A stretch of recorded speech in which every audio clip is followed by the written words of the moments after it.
Standard है 8वीं class में, जिसका टॉपिक है दहन। और दहन के बारे में हम जाने क्या होता है, फिर दहन क्या है। तो दहन जो है हम लोग अगर इसको जानेंगे कि इसकी भाषा में अगर जानना चाहेंगे कि दहन, तो शायद नहीं समझ में। दहन से कुछ समझ में आ रहा है? नहीं। दहन, दाह संस्कार सुने हो? दाह संस्कार क्या होता है?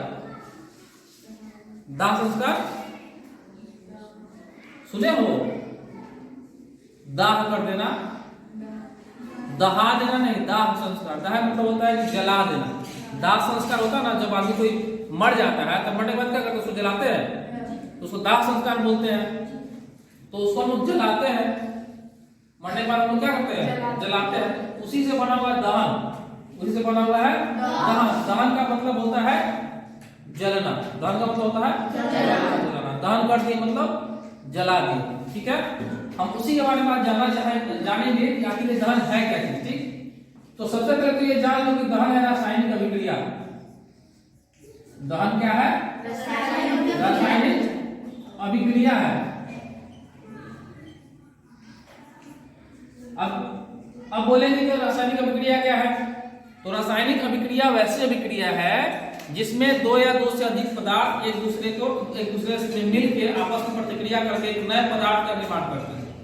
आपस में प्रतिक्रिया करके नए पदार्थ का निर्माण करते हैं, जिसका नया गुण होता है वह रासायनिक अभिक्रिया कहलाता है। जैसे कि तुम लोग के घर में रोज खाना बनता है। आज क्या सब्जी खा के आई तू? कौन सा सब्जी खाई है? अच्छा, तो सब्जी बनने के लिए हमें क्या करते हैं? मान लो आलू का सब्जी बना, ठीक। तो आलू के लिए क्या करते हैं? कच्चा आलू लेते हैं। उसके बाद क्या करते हैं? तेल, मसाला, पानी ये सब चाहिए ना, प्याज चाहिए, मिर्ची चाहिए, अदरक चाहिए, लहसुन चाहिए, सब कुछ चाहिए। उसको फिर आग पे क्या करते हैं? गरम करके उसको चलाते हैं, मसाले के साथ भूनते हैं, पानी डालते हैं, फिर पकाते हैं। उसके बाद क्या होता है? सब्जी तैयार हो जाता है। तो सब्जी का जो कलर होता है, क्या आलू का जो पहले कलर है वैसा रहता है? बदल जाता है। उसका टेस्ट भी बदल जाता है आलू का, है ना। यानी कि रासायनिक अभिक्रिया वैसी अभिक्रिया है जिसमें दो या दो से अधिक पदार्थ आपस में मिलते हैं, प्रतिक्रिया करते हैं और नए पदार्थ का निर्माण करते हैं। और क्या करते हैं? नए पदार्थ का। तो वही चीज यहाँ भी होता है। दहन भी क्या है? रासायनिक अभिक्रिया। दहन क्या है? रासायनिक अभिक्रिया है जिसमें दो या दो से अधिक पदार्थ होना चाहिए ना। तो इसमें दो पदार्थ होता है। कौन कौन सा? तो ज्वलनशील पदार्थ, ज्वलनशील पदार्थ का मतलब जो जलेगा, और दूसरा ऑक्सीजन, ऑक्सीजन के बिना दहन संभव नहीं है। ऑक्सीजन नहीं रहेगा तो कुछ जलेगा ही नहीं। आगे बताएंगे हम कैसे। तो अब देख रहे हैं दहन क्या है? रासायनिक अभिक्रिया है। उसके लिए क्या क्या चाहिए? ज्वलनशील पदार्थ और ऑक्सीजन। और ये दोनों मिलकर जब जलेंगे तो फिर नए पदार्थ का निर्माण करेंगे। नए पदार्थ का निर्माण करेंगे तो नया पदार्थ क्या बचता है? जलने के बाद कुछ बचता है कि नहीं बचता है? क्या बचता है? राख बचता है ना। तो कुछ ना कुछ तो बच गया। मान लो गोईठा पे हम लोग का खाना बनता है, जल जाता तो क्या बनता है? बचता है राख। तो क्या राख जो होता है वो गोईठा की तरह होता है कि उससे अलग होता है? अलग होता है ना। यानी कि नया चीज का निर्माण हुआ। तो दहन एक रासायनिक अभिक्रिया है जिसमें दो या दो से अधिक पदार्थ में भाग लेते हैं और नए पदार्थ का निर्माण करते हैं। समझ में आ गया? ठीक है।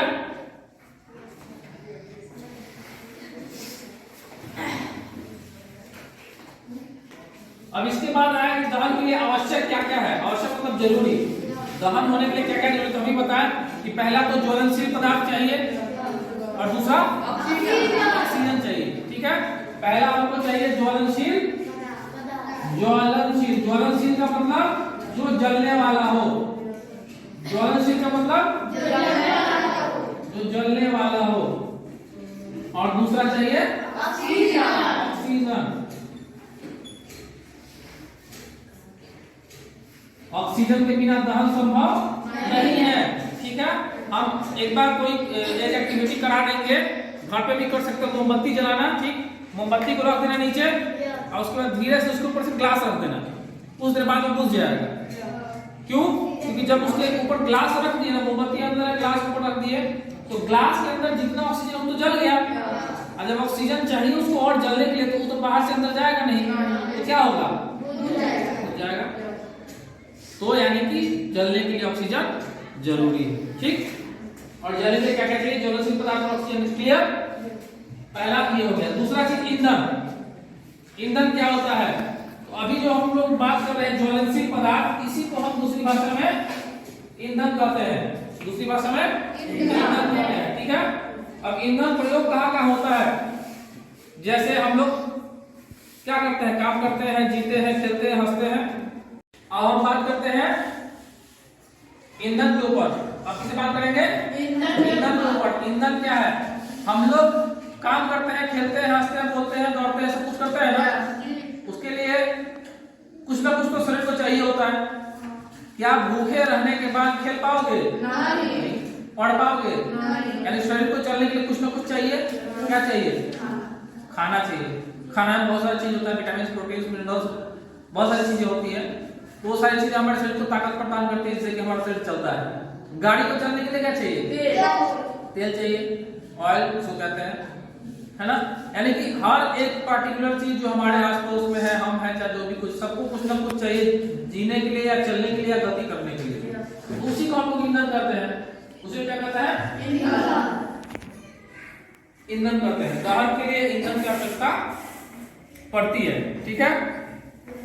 उसके बाद अब अगला बात है ज्वलनता। क्या है, ज्वलनता। ज्वलन शब्द से समझ में आ रहा है कि ज्वलन मतलब जलने के लिए, ताप मतलब आग तापते हैं। ठंडा में हम लोग कहते हैं ना कि हम आग तापे जाता नहीं, तो आग तापते मतलब क्या, उसका ताप जो होता है, उसका गर्मी जो होता है उसकी आग का, उसको हम लोग क्या करते हैं, तापते महसूस करते हैं। क्या करते हैं, महसूस करते हैं, जिससे हमारे शरीर में गर्मी महसूस होती है और ठंडा हमको कम लगता है ना। तो ज्वलनताप, ज्वलनताप क्या होगा भाई, तो एक काम करेंगे हम लोग, कागज लेंगे, ठीक, कागज को जला देंगे, कागज को जलाएंगे, माचिस लगाएंगे, जलाएंगे। उसके बाद एक मोटा लकड़ी लेके आएंगे, उसे माचिस जलाएंगे और उसको जलाने की कोशिश करेंगे। दोनों में से जल्दी कौन जल जाएगा, कागज जल्दी जलेगा, लकड़ी देर से जलेगा, लेकिन वो देर से। तो यानी कि कागज को जलने के लिए कम समय लगता है और लकड़ी को ज्यादा समय। यही बात ये समझना है कि जब हम लगाए तो कागज कम गर्म हुआ, तुरंत जल गया, लेकिन लकड़ी पहले धीरे धीरे गर्म हुआ, धीरे धीरे करके एक ऐसा समय आएगा जब उसके जरूरत के हिसाब से उसको टेम्परेचर मिल जाएगा, उस पर वो जलना शुरू हो जाएगा। यानी कि लकड़ी को जलने के लिए ज्यादा आग चाहिए, ज्यादा ताप चाहिए, लेकिन कागज को जलने के लिए कम ताप चाहिए, है ना। जैसे हम लोग अभी धान हमारे यहाँ होता है ना, धान का जो एक ही होता है, क्या कहते हैं उसको, पुल्ला। तो धान के पुल्ला में जब आग लगाओगे तो क्या होगा, तुरंत लग जाएगा। वही लकड़ी के सिल्ली में लगाओगे तो, यानी कि धान के पुल्ले को जलाने के लिए कम ताप चाहिए, है ना, यानी कि उसका ज्वलन ताप कम है, और लकड़ी को जलने के लिए ज्यादा ताप चाहिए, यानी उसका ज्वलन ताप ज्यादा है, तो वही ताप ज्वलन ताप कहलाता है। परिभाषा के रूप में हम अगर बोलेंगे तो क्या बोलेंगे कि वह ताप जिस पर कोई वस्तु जलना प्रारंभ कर देती है वो उसका ज्वलन ताप होता है। वो उसका क्या होता है, ज्वलन ताप। जिस ताप पर कोई वस्तु जलना प्रारंभ कर देती है वो उसका ज्वलन ताप होता है, ठीक है। इसके अलावा और भी कोई चीज है इस पे छूटा होगा, बंद कर दो। बात करेंगे अब कि हम लोग खाना खाते हैं, तो खाना खाते हैं तो खाना से हम लोग क्या क्या चीजें मिलती, खाना से क्या क्या चीज मिलता है, रोटी खाएं, सब्जी खाएं, दूध खाएं, दही चावल अंडा सब कुछ खाते हैं। तो हर किसी को जो भी खाना हम लोग खाते हैं, हर खाना जो खाते हैं वो खाना हमारे लिए कैसे यूजफुल होता है वो जानेंगे, ठीक है। तो हर भोजन में, हर एक भोजन में कुछ ना कुछ चीजें ऐसी होती है जो हमारे शरीर के लिए जरूरी होती है, और वो चीज है कार्बोहाइड्रेट। अगर विज्ञान की भाषा में बात करोगे तो कार्बोहाइड्रेट, विटामिन, प्रोटीन, वसा, खनिज लवण, यही सब चीज जो है हमारे शरीर में जरूरत होती है। अब जो ये सब चीज है, कार्बोहाइड्रेट है, प्रोटीन है, वसा है, चाहे खनिज लवण है, ये सब चीज जो है हम डायरेक्ट खा नहीं सकते, तो उसको किसी न किसी रूप में भोजन के द्वारा अंदर लिया जाता है। जैसे दूध भी खाते हैं, उसमें भी कुछ ना कुछ है, अंडा भी खाते हैं, उसमें भी कुछ ना कुछ है। अब क्या है हम बताते हैं आगे चल के, ठीक है। ये सब चीजों में प्रोटीन, विटामिन सब कुछ मिल जाता है हमें। अंडा में प्रोटीन मिलता है, दूध में प्रोटीन मिलता है, ठीक है। उसके बाद बहुत सारी चीजें होती है इसमें। कार्बोहाइड्रेट पहला ही लिखा है, कार्बोहाइड्रेट, इससे ऊर्जा ताकत मिलती है। कार्बोहाइड्रेट से मान लो कि हम बहुत उपवास है, तो एक नियम है कि उपवास जब आदमी करता है तो उपवास में हम लोग शरबत पीते हैं ना चीनी का, जब पूजा वूजा होता है तो भूखे रहता है आदमी, तो क्या कहते हैं पंडित जी, शरबत पी सकते हैं, बोलते हैं ना। तो शरबत पीने का कारण यह है कि चीनी जो होता है ना, उसके द्वारा हमारे शरीर को इंस्टेंट मतलब तुरंत ताकत मिल जाता है। तुरंत ताकत कैसे मिलता है? उसमें कार्बोहाइड्रेट होता है। उसमें क्या होता है? कार्बोहाइड्रेट होता है, तुरंत ताकत, इंस्टेंट एनर्जी देता है। तो कार्बोहाइड्रेट को हम 3 भागों में बांट सकते हैं। कार्बोहाइड्रेट कितने भागों में? 3 भागों में। 3 प्रकार का होता है, शर्करा, स्टार्च और सेलुलोज। शर्करा, स्टार्च और सेलुलोज। ये शर्करा जो होता है मीठा होता है। शर्करा जो होता है स्वाद मीठा होता है। फल जो पका हुआ फल होता है उसका स्वाद मीठा मीठा आता है, चीनी होता है, ये सब चीज। तो उसे किसके कारण होता है? शर्करा के कारण होता है। किसके कारण होता है? शर्करा के कारण होता है। स्टार्च जो होता है वो स्वादहीन होता है, इसको कोई स्वाद नहीं होता। वैसा ही हाल इसका है, इसका सेलुलोज को। लेकिन ध्यान रखो कि हम इन दोनों चीज को हमारा शरीर पचा जाता है। शर्करा और स्टार्च को दोनों को जो है शरीर हमारा पचा सकता है, लेकिन सेलुलोज को नहीं पचा सकता है। सेलुलोज जो है पादप कोशिका भित्ति से मिलता है।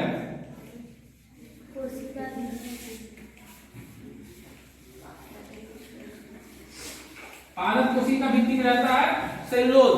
पादप मतलब पेड़ पौधे, पादप मतलब पेड़ पौधे, कोशिका भित्ति में रहता है सेलुलोज। और ये बहुत जटिल कार्बनिक यौगिक होता है। ये जो है बहुत ही मतलब इसका व्यवस्था इतना जटिल होता है कि इसको जो है हमारा शरीर जो है वो पचा नहीं पाता। पादप कोशिका भित्ति से क्या मिलता है? सेलुलोज मिलता है, ठीक है। अब इसके बाद है प्रोटीन। इसके बाद क्या है? प्रोटीन भी जो है वो जटिल कार्बनिक यौगिक है। और कभी भी प्रोटीन बनने के लिए नाइट्रोजन की आवश्यकता होती है। प्रोटीन बनने के लिए नाइट्रोजन की आवश्यकता होती है। किसकी आवश्यकता होती है? नाइट्रोजन। इसके बिना प्रोटीन नहीं बनाया जा सकता है, ठीक है। और हमारे शरीर को कितना प्रोटीन चाहिए? हमारे शरीर को कितना प्रोटीन चाहिए? तो हमारा जितना वजन है, मान लो किसी का वजन 10 केजी है, किसी का वजन 10 केजी है, तो उसको 10 ग्राम प्रोटीन चाहिए प्रतिदिन। उसको कितना प्रोटीन चाहिए? 10 ग्राम प्रोटीन प्रतिदिन, रोज 10 ग्राम चाहिए। हमारा अगर मान लो कि 50 केजी वजन है, अगर हमारा 50 केजी वजन है तो हमको कितना प्रोटीन चाहिए? 50 ग्राम प्रतिदिन। अगर किसी का 100 केजी वजन है तो उसको 100 ग्राम प्रोटीन प्रतिदिन चाहिए ही चाहिए, ठीक है। यानी कि कोई पूछेगा कि किसी के शरीर को कितना प्रोटीन चाहिए, तो बताएंगे कि उसका जितना वजन है, उसका जितना वजन है उतना ग्राम प्रतिदिन, उतना ग्राम प्रतिदिन। 20 किलो वजन है तो 20 ग्राम, 10 किलो वजन है तो 10 ग्राम, 50 किलो वजन है तो 50 ग्राम। यानी कि 1 ग्राम प्रति किलो के हिसाब से उसका होना चाहिए। 1 ग्राम प्रति किलो के हिसाब से जितना वजन है उसके हिसाब से 1-1 ग्राम बढ़ाते जब, ठीक है। ये प्रोटीन का हो गया, ठीक है। लेकिन जब बच्चे होते हैं, छोटे बच्चे होते हैं, ज्यादा खेलते कूदते हैं, ज्यादा उनका शरीर डेवलप्ड होता है, इसीलिए उनको ज्यादा प्रोटीन चाहिए होता है। चाहे गर्भवती महिलाएं भी जो होती है उनको ही प्रोटीन ज्यादा चाहिए होता है, क्योंकि उनके शरीर में बच्चा जो होता है पलते रहता है। तो एक वयस्क आदमी को, साधारण वयस्क जो आदमी है, उसको 1 ग्राम पर किलो के हिसाब से, उसके वजन के हिसाब से उसको प्रोटीन चाहिए होता है। अब देखो, अब नेक्स्ट है वसा। कार्बोहाइड्रेट हो गया, अब है हमारे पास वसा। वसा के बारे में जाने के बाद, वसा है क्या? फैट इसे कहता है इंग्लिश में, फैट। कहते हैं कि कोई आदमी फैट हो गया, फैट मतलब मोटा, उसके मोटापे का कारण वसा होता है। उसके मोटापे का कारण वसा ही होता है, क्योंकि वसा जो होता है हमारे शरीर में जमा होता है। क्या होता है? हमारे शरीर में जमा होता है। ये स्टोरेज एनर्जी है। ये क्या है? स्टोरेज मतलब जमा हुआ ऊर्जा है। ये जमा होते जाता है। अगर खर्च ना करें तो जमा होते जाएगा, जमा होते जाता है, जमा होते होते बढ़ता जाकर पेट निकल जाता है, तो निकल जाता है ना, ऐसा मोटा हो जाता है कि नहीं। तो वो फैट मतलब वसा होता है। क्या होता है? मोटापे का कारण वसा होता है। जितना वसा हमारे शरीर में जमा होता है उतना खर्च भी होना चाहिए नहीं खर्च करते, इसको हम लोग बोलते हैं चर्बी नहीं पिघल रहा है, चर्बी ज्यादा हो गया है, तो वो क्या होता है, वो किस रूप में रहता है, वसा के रूप में रहता है। विज्ञान की भाषा में उसको वसा कहते हैं। उसको ऊर्जा बैंक भी कहते हैं, इसको ऊर्जा बैंक कहते हैं। अगर कोई प्रश्न पूछे कि ऊर्जा बैंक क्या है, तो वसा है। वसा जो है क्या है, ऊर्जा बैंक है। ऊर्जा बैंक का दूसरा नाम वसा, वसा का दूसरा नाम ऊर्जा बैंक। ठीक है, आखिर ये बनता कैसे है, तो कार्बन, ऑक्सीजन और हाइड्रोजन के मिलने से बनता है। वसा कैसे बनता है, कार्बन, हाइड्रोजन और ऑक्सीजन जब प्रतिक्रिया करते हैं एक दूसरे के साथ, तो क्या बनता है, वसा बनता है। ठीक है, और वसा जो है हमारे शरीर को चाहिए कितना भाई, तो एक सियाना आदमी जो है, वयस्क मतलब सियाना आदमी, उसको 35 ग्राम प्रतिदिन वसा की आवश्यकता होती है। एक वयस्क आदमी जो होता है उसको प्रतिदिन 35 ग्राम वसा की आवश्यकता होती है। अगर मान लो उससे ज्यादा लेते हैं और खर्च नहीं करते हैं शरीर में, तो क्या होगा, तोंदुमोल हो जाएंगे, है ना। तो हमको वसा खर्च करने के लिए मेहनत भी करना जरूरी है। ये स्टोरेज रहता है हमारे पास, एकत्रित रहता है। जैसे मान लो कि हम लोग भूखे रह जाते हैं, तो भूखे रह जाते हैं तो उस समय कौन सा ऐसा चीज है जो शरीर को संभाले रहता है, यही वसा ही जो है वो शरीर को संभाले रहता है। मान लो सोमवार को भूखे रह गए, आज खाना नहीं खा रहे, आज मंगलवार है ना, मंगलवार को भूखे रह गए, खाना नहीं खा रहे, तो क्या होगा, खाना तो शरीर को चाहिए ही ना। तो शरीर क्या करता है, वो वसा जो स्टोर रहता है हमारे शरीर में, वसा को लेकर के हम उसी को लेकर के उसका जो हमारा भोजन होता है उसके जगह पे वसा को लेकर के हमारे शरीर को सारा चीज देना शुरू कर देता है। तो वसा वहीं जाके पिघलना शुरू होता है, गलना शुरू होता है, वहीं खपत होना शुरू होता है, इसलिए उसको ऊर्जा बैंक भी कहते हैं। ठीक है, प्रतिदिन कितना चाहिए, 35 ग्राम पर डे। ठीक है, अब जो विटामिन हमारे शरीर को मिलता है ADE के, एडे, इसको शॉर्ट में कहते हैं एडे। एडे जो विटामिन होते हैं, सारे विटामिन है, ये सारे विटामिन का नाम है, vitamin A, vitamin B, vitamin E, vitamin K. इन सारों के अवशोषण में, अवशोषण मतलब, अब बताओ अवशोषण किसको नहीं पता है, नहीं पता है, रुई, रुई ले लेते हैं।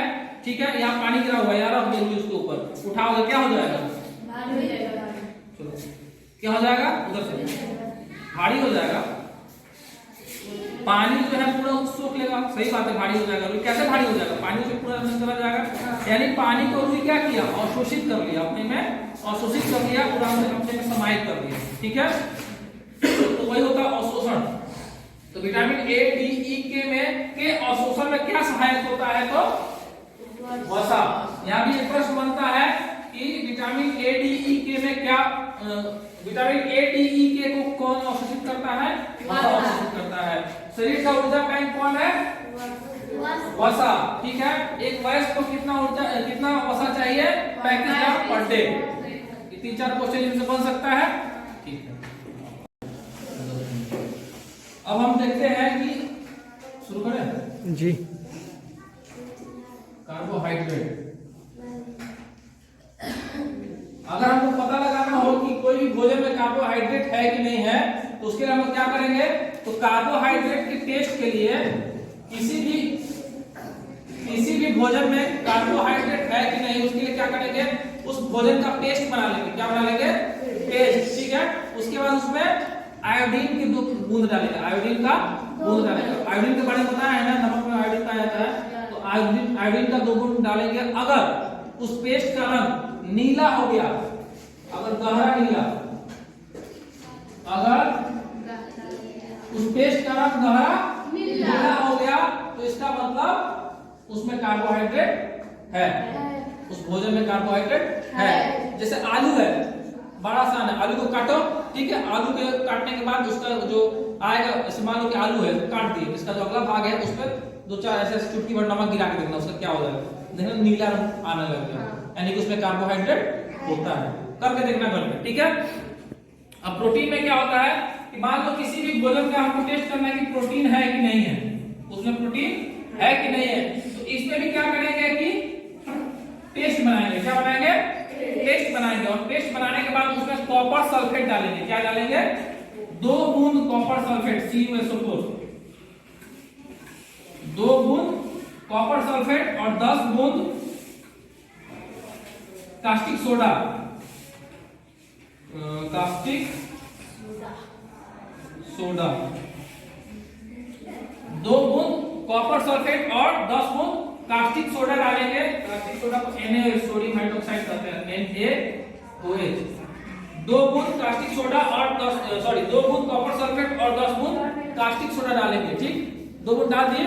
उसके बाद अगर उसका रंग बैंगनी हो जाएगा, उस पेस्ट का रंग कैसा हो जाएगा? बैंगनी हो जाएगा, तो इसका मतलब उसमें प्रोटीन है। अगर नहीं होगा तो नहीं है, ठीक है।